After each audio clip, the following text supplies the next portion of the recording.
Hi everyone. I bought Breath of the Wild a few days ago, so I started streaming it on Twitch last Friday. Here are the highlights from the first stream. If you'd like to be part of the fun in future videos, be sure to follow me on Twitch at twitch.tv/pantsmcphail. If you'd just like to catch up on the highlights, subscribe to this channel for more Breath of the Wild stream highlights in future. Let's jump straight in. The opening cinematic's atmosphere is captivating from the start, even though you have no idea where you are and what's happened. I thought it was quite an effective way of illustrating Link's 100-year slumber, as I felt many of the things I imagined Link must have felt after being dumped into a situation where everyone around you trusts you to do something really important after just getting out of bed. I'm not even functional enough after a good night of sleep, let alone 100 years. I can't imagine being trusted to save the world in that situation. Getting used to the basic controls was simple enough, and after picking up the Sheikah slate and some clothes from the chests scattered around the nearby area, I headed out of the Shrine of Resurrection to be greeted by one of the prettiest landscapes I've seen in a Switch game. Nintendo have done a great job with the sense of scale here. The map is huge, and without the Sheikah slate and minimap to guide me, I would surely be lost. Heck, I'd probably get lost anyway, even with these tools, as my sense of direction is legendarily bad. Having picked up a rather unimpressive tree branch to use as a weapon, which I then promptly, but accidentally, threw away. I have an improvised sword. Why am I chucking it away? What? I then made my way down the hill, where I received my first quest. Of course, the quest was a simple one, but I tend to get sidetracked easily, so I couldn't resist picking up a baked apple and chatting to an old man whom I thought was just a random bystander. I saw him looking at me earlier, but it turns out he's actually quite important to what I've seen of the game so far. Also, he's quite cheeky, as we will see to a mildly infuriating effect later. I managed to get into a fight with some enemies on the way to complete the quest, but I wasn't very confident with combat yet, especially with just a tree branch. I contemplated running away, but I managed to defeat my foes with some rather adept flailing around, if that is something someone can be adept at.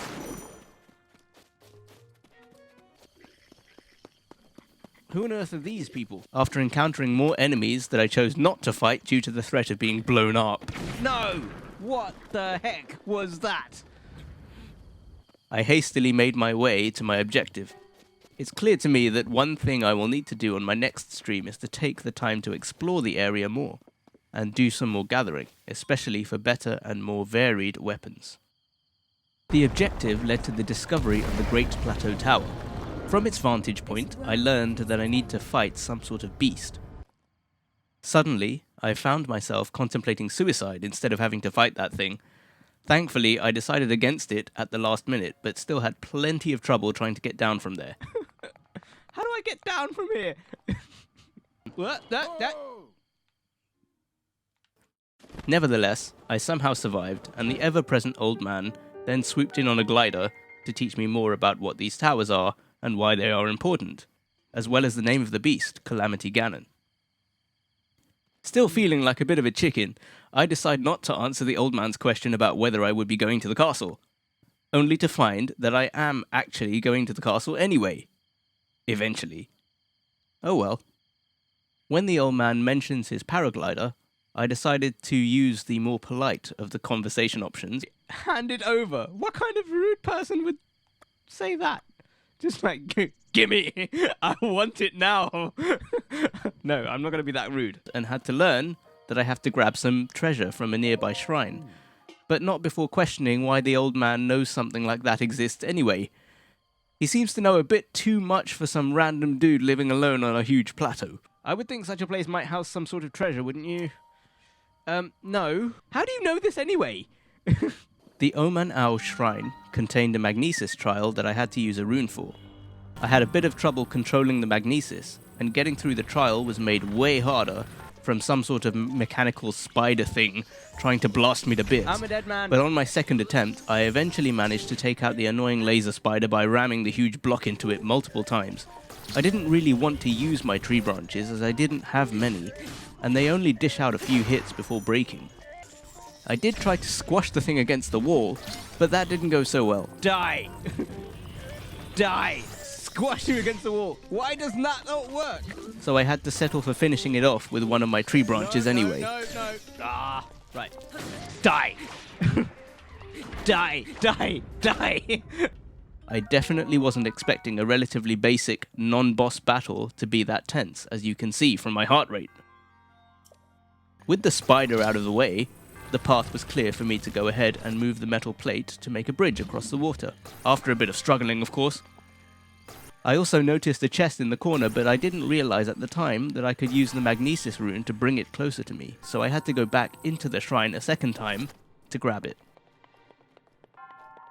On the other side, Oman Ao gifted me with a spirit orb, allowing me to leave the shrine. Once outside, the old man glides in again out of nowhere to reveal that there are 3 more shrines in the area. He then wants me to get the treasure from all of them before he will give me the paraglider. Naturally, I didn't take too kindly to that. That wasn't the deal. Oh, well, I suppose I changed my mind. I'm sure that won't be a problem for a young go-getter like you. You nutter! What are you doing? Since I'm feeling... I should have just been rude to you in the first place. Do not trust old men. After getting out of the shrine the second time, a couple of new enemies showed up, so I decided to try out my new bow with one small problem. I had no arrows. So do enjoy my attempt to fire invisible psychic arrows at my foes. Why am I missing? This is not fun. Wait. No arrows. LOL! Oh my goodness. You have to get arrows as well? Why is this not like Monster Hunter where you get unlimited ammo? That's not even fair. Okay, seriously, I'm living up to my name now. Anyway, my next task was to find another shrine. After a lot of wandering around, I did eventually stumble upon the Baij shrine, inside which I had to complete a bomb trial. The bombs are actually really fun to use. I didn't get a chance to use them on enemies in this stream, but I'll have to remember that for next time. They might come in handy against bokoblins. I'm sure they'll be very effective when I don't have other usable melee or ranged weapons. Having been used to platforming games in the past, I found the initial task of putting the bomb on the platform and remotely detonating it fairly easy to do. However, the next room was to provide a source of much confusion. After scoping out the stone springboards, I used one to find a chest in the left corner of the room, but couldn't figure out how to use them to blow up the bricks on the right hand side of the room. After accidentally killing myself trying to throw bombs up onto the ledge, I eventually settled on a long-winded and unconventional solution when I could have just put the bomb on the springboard and remotely detonated it instead. Oops. In fact, this is one of the areas of this game's design where I really appreciate the consideration of the designers. The fact that there isn't one solution to puzzles like these really speaks to the designer's attention to catering for different playstyles and strategies. Very cool. After obtaining another spirit orb from Baij, I decided to wrap up the adventures for today. Next time, I'll be tackling the other 2 shrines and making sure to do a lot more exploration.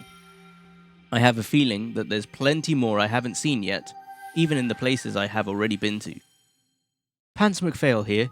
Thanks for watching, and I hope you enjoyed this highlight reel. Subscribe for more highlights in future, and if you want to be a part of future live streams, you can follow me on Twitch at twitch.tv/pantsmcphail. You can also join the Discord to hang out and chat. All the info is displayed on the screen and is also in the description below. Hope to see you next time.